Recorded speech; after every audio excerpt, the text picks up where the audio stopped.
नमस्कार दोस्तों, स्वागत है आपका एरोडेशन यूपीएससी में। और आज हम देखेंगे कि डेली करंट अफेयर सीरीज के तहत कुछ महत्वपूर्ण क्वेश्चंस जो कि आने वाली आगे की परीक्षाओं में यूपी हो या फिर आरओ हो या फिर यूपी पुलिस की जो परीक्षाएं हैं देश के समस्त एग्जामों के लिए काफ़ी महत्वपूर्ण होने वाली है। चलिए शुरुआत करते हैं। हमारा पहला क्वेश्चन है, हाल ही में किसे वर्ष 2023 के लिए सरस्वती सम्मान के लिए चुना गया है? शंकरी, प्रभा वर्मा, पुष्पा भारती या फिर ज्ञान चतुर्वेदी? तो सरस्वती सम्मान 2023 के लिए चुना गया है प्रभा वर्मा को। ये प्रसिद्ध कवि है, मलयालम कवि है और इनकी कृति है रौद्र सात्विकम। उसके लिए इनको चुना गया है। तो इसका जो सही आंसर होगा ऑप्शन बी होगा। और इसकी व्याख्या यदि हम देखें, देखिए ये है प्रसिद्ध कवि प्रभा वर्मा। और वर्ष 2023 का जो सरस्वती सम्मान है, इन्हें की जो पुस्तक है या इनकी काव्य कृति है मलयालम रौद्र सात्विकम के लिए इनको दिया गया है। ये मलयालम भाषा में है, तो भी हम ध्यान रखेंगे। देखिए इसमें हमको क्या क्या ध्यान रखना है। एक तो ये कि ये 33वां संस्करण है और किसे मिला है? प्रभाकर वर्मा को मिला है। किस भाषा के लेखक हैं ये? तो ये है मलयालम कवि और इनकी जो कृति है ये है रौद्र सात्विकम। पिछली वर्ष 2022 के लिए किसे मिला था? वर्ष 2022 के लिए मिला था तमिल लेखिका शिव शंकरी को। इनकी पुस्तक थी सूर्यवंशम के लिए, यह उपन्यास था इनका। और ये संस्करण जो था वो 32वां संस्करण था वर्ष 2022 में। ठीक है। और साथ ही हम कुछ और पॉइंट देख लेते हैं। 33वां व्यास सम्मान 2023 ये मिला था पुष्पा भारती को। ये जो उपन्यास है यादें यादें और यादें के लिए। और ये पुष्पा भारती जो हैं ये मुरादाबाद से, उत्तर प्रदेश के मुरादाबाद से बिलोंग करती हैं। ये भी आप ध्यान रखेंगे। दूसरी बात ये कि ये सरस्वती सम्मान और व्यास सम्मान दोनों को ही क्या है, किसके द्वारा दिया जाता है? ये दिया जाता है के बिड़ला फाउंडेशन के द्वारा। के बिड़ला फाउंडेशन के द्वारा दिया जाता है। और पहली बार सरस्वती सम्मान को कब दिया गया था? ये दिया गया था वर्ष 1991 में। वर्ष 1991 में पहला सरस्वती सम्मान दिया गया था हिंदी के कालजयी कवि डॉक्टर हरिवंश राय बच्चन को। ये है हरिवंश राय बच्चन। इनकी आत्मकथा जो 4 भागों में वर्णित है के लिए इनको दिया गया था। ठीक है। तो आप लोग कमेंट बॉक्स में बताएंगे कि हरिवंश राय बच्चन की जो आत्मकथा है वो 4 भागों में डिवाइडेड है। उन 4 भागों के नाम आप लोग कमेंट बॉक्स में बताएं। ये बार बार किसी न किसी एग्जाम में हरिवंश राय बच्चन की जो आत्मकथा है उसके नाम भी पूछे गए हैं, तो आप लोग एक बार बताइएगा कमेंट बॉक्स में। दूसरी बात ये कि इस सम्मान में प्रशस्ति पत्र दिया जाता है, एक पट्टिका दी जाती है और 15 लाख रुपए की पुरस्कार राशि भी दी जाती है। तो इतनी चीजें हमको ये ध्यान रखनी है और ये जो है प्रतिवर्ष दिया जाता है। हमको कुल मिलाकर कितना चीजें ध्यान रखना है? सरस्वती जो सम्मान है के लिए 33वां संस्करण के लिए दिया गया है प्रभा वर्मा को। और इनकी जो मलयालम काव्य कृति है सौर रौद्र सात्विकम के लिए इनको दिया गया है। साथ ही अगर पूछा जाए पिछले वर्ष किसे दिया गया था, तो पिछले वर्ष दिया गया था शिव शंकरी को। और का जो उपन्यास था सूर्य बामसम के लिए इनको दिया गया था। ठीक है। वहीं 33वां व्यास सम्मान पुष्पा भारती को दिया गया है। तो ये सारी चीजें हमको ध्यान रखनी है। चलिए अब नेक्स्ट क्वेश्चन की ओर आगे बढ़ते हैं। नेक्स्ट क्वेश्चन की ओर आगे बढ़ने से पहले हम कुछ और चीजें एक बार डिस्कस कर लेते हैं। देखिए अभी हाल फिलहाल में भारत भारत का जो सर्वोच्च नागरिक सम्मान है भारत रत्न, उससे 5 महान हस्तियों को सम्मानित किया गया है। और इस बात को हम डिस्कस भी कर चुके हैं, लेकिन एक बार आज ओरली थोड़ा सा डिस्कस कर लेते हैं। तो ये 5 महान हस्ती कौन कौन है? तो भारत का जो भारत रत्न है वो चौधरी चरण सिंह को दिया गया है। साथ ही दिया गया है पीवी नरसिम्हा राव को दिया गया है, एमएस स्वामीनाथन को दिया गया है और कर्पूरी ठाकुर को दिया गया है और लाल कृष्ण आडवाणी को दिया गया है। लाल कृष्ण आडवाणी को ये रविवार के दिन यानी 31 मार्च को दिया गया था। और उससे पहले कर्पूरी ठाकुर ये बिहार के मुख्यमंत्री रह चुके हैं, इनको दिया गया है। और एमएस स्वामी ये प्रसिद्ध कृषि वैज्ञानिक हैं, इनके लिए भी भारत रत्न से सम्मानित किया गया है।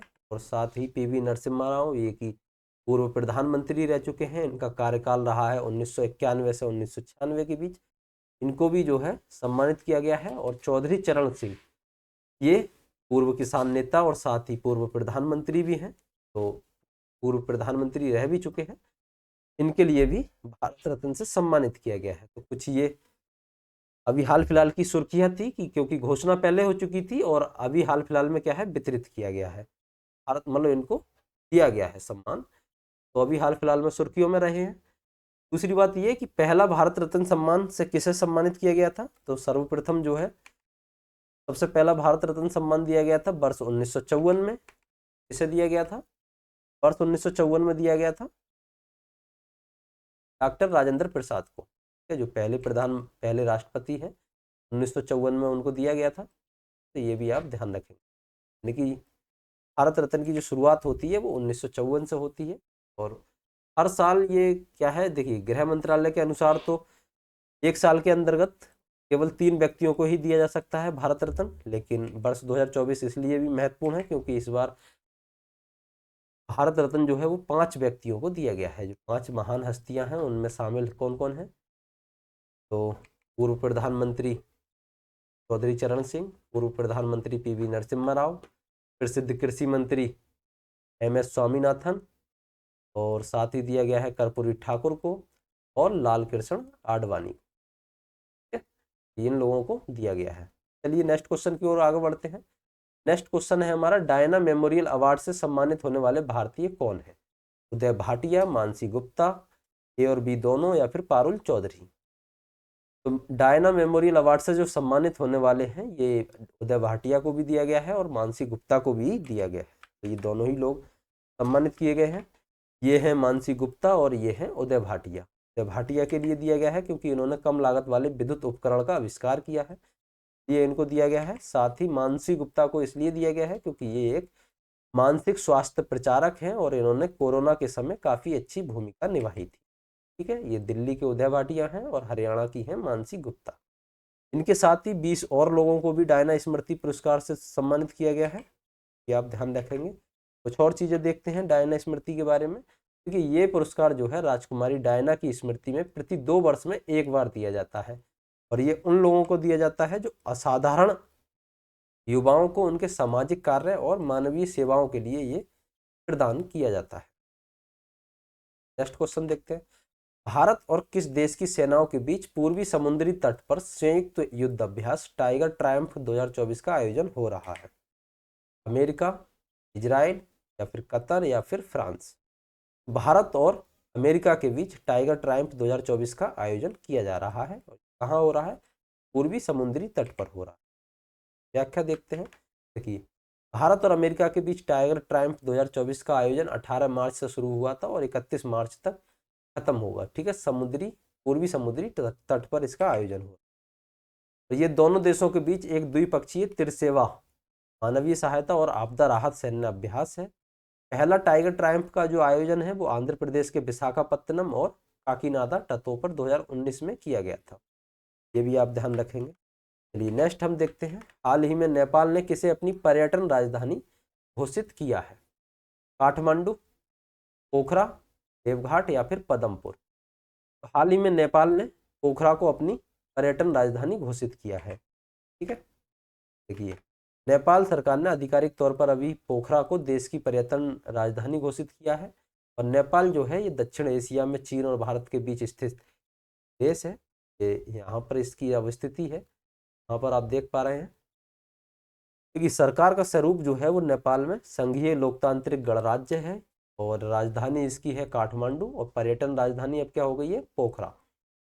मुद्रा जो है वो नेपाली रुपया चलता है, और यहाँ पे प्रमुख पर्वत श्रृंखला जो है वो अन्नपूर्णा है, एवरेस्ट है, और हिमालय पर्वत की कुछ और चोटियाँ।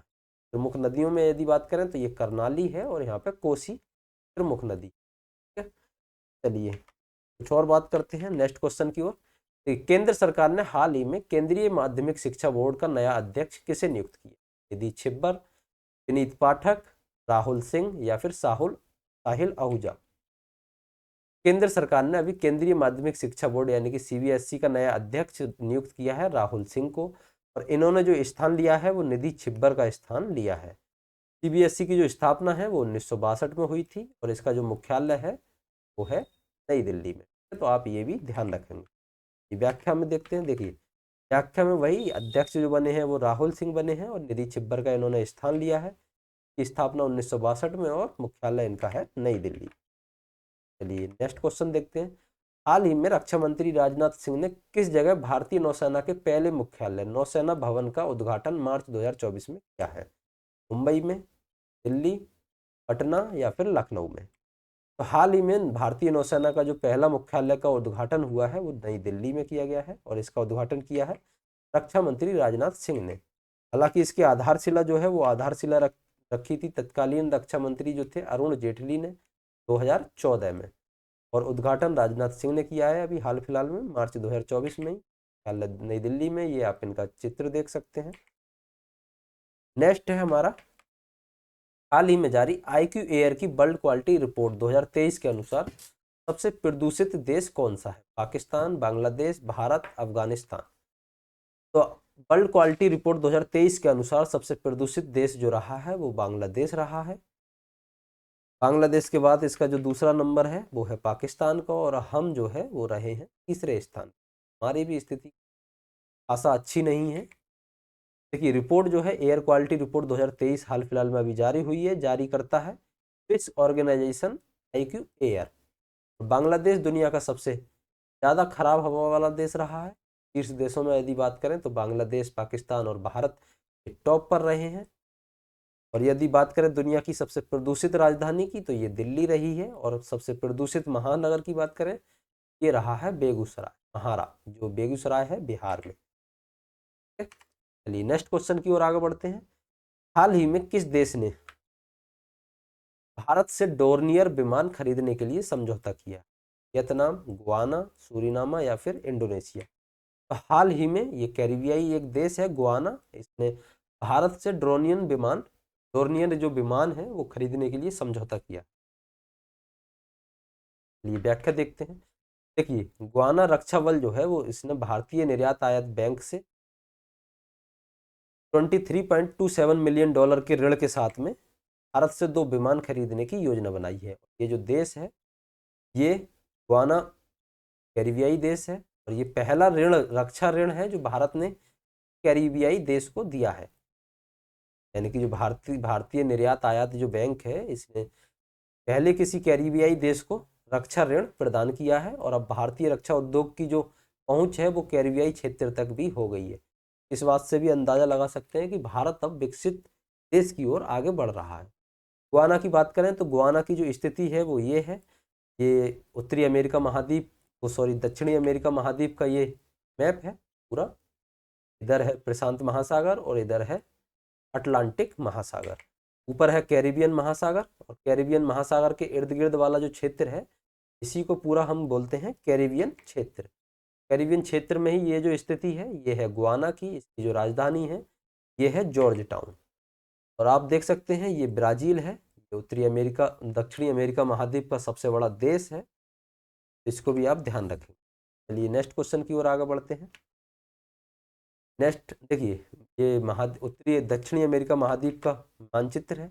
इसमें से हम चाहें तो कुछ देशों के नाम देख सकते हैं, जैसे ये गुआना है, ये सूरीनामा है, और ये है फ्रेंच गुआना, और ये है वेनेजुएला। साथ ही वेनेजुएला के बराबर में है कोलंबिया, इधर है इक्वाडोर, ये है पेरू, और ये है बोलीविया, ये ब्राज़ील है, ये है पराग्वे, और ये है उरुग्वे, साथ ही ये है अर्जेंटीना, और ये जो देश है ये है चिली, और सबसे नीचे है टेरा डेल फ्यूगो, ये द्वीप है, और सही बराबर में है फॉकलैंड आइलैंड। तो ये कुछ महत्वपूर्ण जानकारियां हैं जो कि दक्षिणी अमेरिका महाद्वीप के बारे में हमको पता होना चाहिए।